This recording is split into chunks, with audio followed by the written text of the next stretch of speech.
some time ago, I put together a video on the Only Active Companions Receive Experience setting.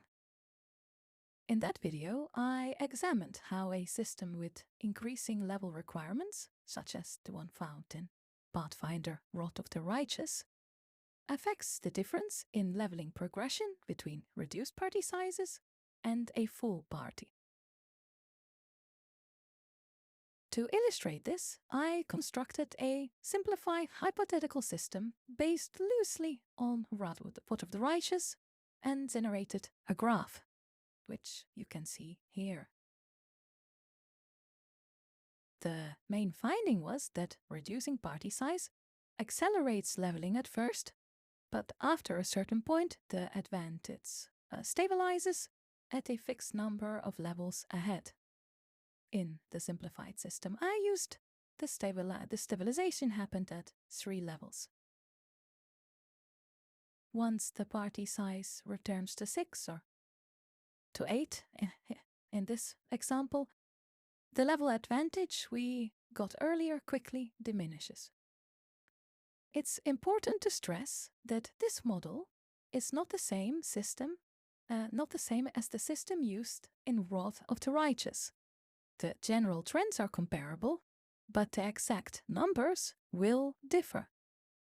And I deliberately chose different level thresholds and different experience multipliers to avoid creating a false impression. Why was I not confident enough to build a closer approximation to Wrath of the Righteous? The short answer is that I believed doing so, satisfactorily, would require in-game data collection, which I didn't have the time or will to do. One might reasonably ask, why not simply use Wrath of the Righteous's own level thresholds as the basis for the model? After all, those numbers are known. Here they are. At first glance, it seems very straightforward. If a full 6-character party reaches level 3 at 5,000 experience, then a solo character at the same point in the game would have received 30,000 experience, which places them between level 6 and 7. Simple. We can then graph this. The x-axis would show total experience earned with the setting off, while the y-axis would show the matching experience amounts for a potentially solo character with the setting on. This is not the clearest graph if we are interested in level differences. However, with the axes adjusted to a logarithmic scale with a shift so that the levels are evenly spaced, the leveling progression becomes clearer. We can also visualize starting as a solo character at different levels, as well as the effect of returning to a full party after having advanced a certain amount of levels solo. The overall pattern very much resembles that of the earlier hypothetical model, though in Wrath of the Righteous, the stabilization happens at 5 levels ahead rather than 3. However, there are some potential problems with this approach. Several circumstances override the experience setting, nor can we always remain solo. In the prologue, for example, companion recruitment is forced, and party composition cannot be changed until Defender's Heart in Act 1. The alternative way of removal, i.e. killing the companion, is also not possible until after leaving Neotolm for Sheila and Camilla, and Shield Maze for the Mongrel. Then there are what I will call hubs. I define hubs as locations where companions exist as interactable non-player characters rather than party members. The player character moves around independently, speaks to the party members or other non-player characters, and engages in no combat. Examples include Defender's Heart in Act 1, the Crusaders' camp in Act 2 and Dresden in Act 3. Heaven's Edge in Act 2, despite being a quest location, also fits this definition. In hubs, experience distribution is always treated as though the experience setting is off. The game ignores the setting, the number of companions, and any party configuration upon entering or leaving the hub in the calculation. All experience is spread evenly across the full roster. Finally, many companion-specific quests force the presence of the relevant companion in the party. Often the associated areas are locked if the companion is not present. Attempting to kill the required companion after entering results in an immediate game over. Some exceptions exist, such as the Nameless Ruins, which can be cleared for the majority of the experience without Nino. Bringing her later to progress the quest grants us only a trivial amount of experience. The magnitude of these exceptions, interruptions to the solo leveling curve, was uncertain to me without systematically recording in-game experience values. And record them is what I did. I carried out a regular run with the setting off and increased enemies enabled from the prologue till the defeat of Nidkineth. Yeah, I wasn't about to do the entire game. The run was carried out in a straightforward sequence. Optional bosses were defeated, quests were completed in a generally neutral manner, keeping as many options open as possible. Hardest encounters were delayed, and so on. I put the values in 2 tables.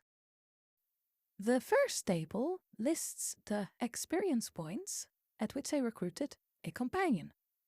The other table lists the experience points at which I entered and or left a hub. Same for the locations tied to companion quests. We can now use these in combination with the Rod of the Righteous level requirement table to produce a more accurate graph. However, there are still several issues. These points were recorded following a particular order, while players are free to proceed in any way they see fit. The optimal order also varies depending on one's build.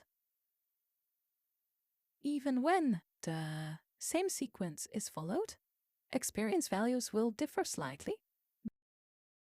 Let us begin with a graph representing a full party playthrough where the experience setting is enabled only when the party has fewer than 6 members. This affects mainly the early part of the game, where we haven't recruited up to 6 companions yet, and a brief stretch during the Strike from the Sky event, where they are kidnapped. Zooming in on the relevant section, I have also marked the points where hub areas are entered and exited. Now, since we have 5 companions after recruiting Voljiv, it does not make a very big difference. And past Ember, there is no need to consider the hub areas at all. If you have already played with the experience setting enabled, you might wonder why level 2 on the graph isn't closer to the recruitment of the mongrels, as those happen right one after each other.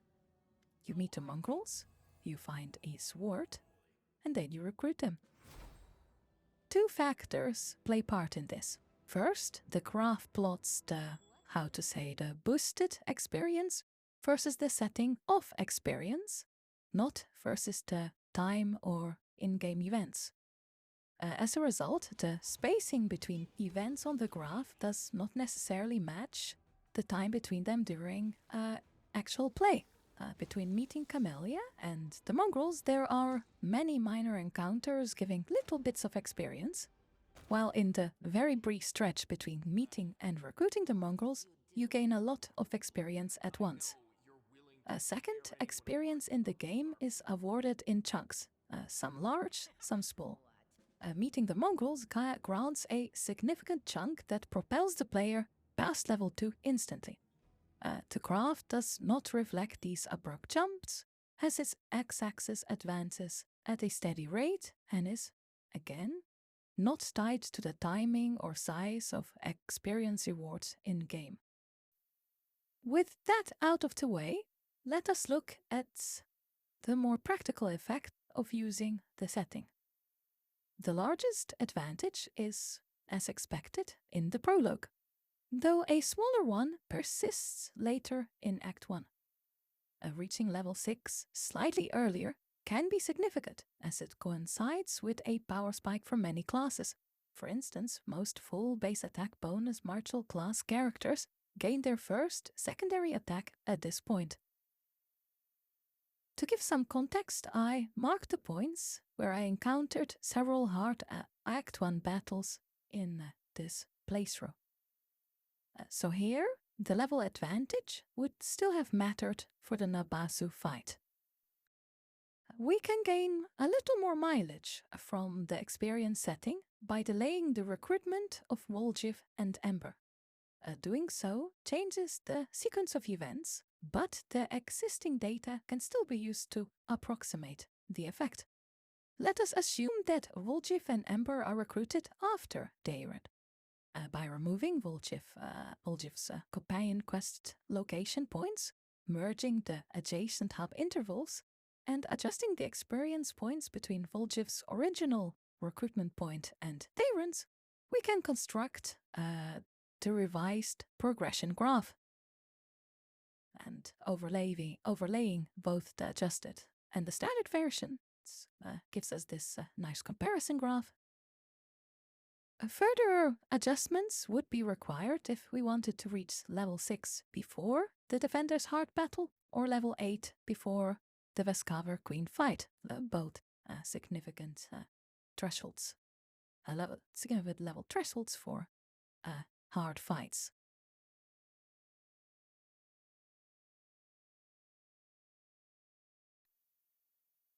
Now for the solo one. This is where the lower experience gain during companion quest locations and inside hub areas could potentially make a more significant difference. So let us first look at a solo progression graph without accounting for these. Now we apply companion quest location reductions. Experience during these is gained as if 2 companions were present instead of playing solo. The effect is rather minor. Applying hub reductions as well has a slightly more noticeable impact. But the difference remains smaller than feared. In hindsight, recording the prologue values alone would have likely sufficed. Furthermore, if we ignore early precision, a simple 6 times experience multiplier from level 3 onwards approximates the outcome quite closely past the prologue. That level, though, we only could determine in the first place by recording these in-game prologue values. It is also possible to gain slightly more experience early on by killing off companions, as soon as it becomes allowed, in the prologue. Below is a comparison between this variant and the standard solo progression and the adjusted full party run, meaning the one where we delay recruitment. A note that we are still including the companion quests of the dead companions as normal. It does not make a big difference, but let's just say we assume they are resurrected. Resurrection isn't free. Raised dead scrolls cost 6,000 gold pieces each. Since companions are automatically revived upon completing the sealed maze, one can try a variant where you duo the maze with the mongrel and then continue as a 4-person party up to Defender's Heart as normal, where you then go solo. Whether that's worth the added difficulty in the sealed maze is very debatable. The level advantage you get from this comes after, not during it. Unless going for a challenge run, you'd normally want to return to a full party at some point. the standard strategy involves doing so after Strike from the Sky. It's the reason I recorded values up to specifically this point. For my first run, I'm considering an alternative approach, delaying the recruitment of Dayren, Bulbrick and Ember until immediately before the Grey Garrison assault, at the latest possible point. While the additional power is unnecessary for the garrison itself, the character is otherwise underpowered during early Act 2. This is all build specific. I'm saving the details for another guide or video. It would be quite off topic to go into detail here. Under this approach, we start Act 2 with a party of 4, and we can do Leper Smile with a full party, just one level lower than we would have solo. For Lost Chapel, however, we are 2 levels lower with this variant. There is often a trade-off. Yet another variant is to recruit the Act 2 companions, Social and Regil, and that have Lan rejoin after the Vescaver Queen fight.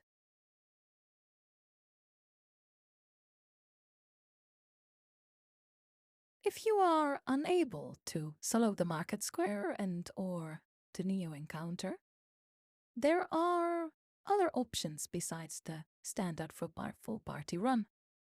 For example, you can kill off companions during the prologue, just like in the solo variant, but then still recruit new Act 1 companions at higher experience to help you through these.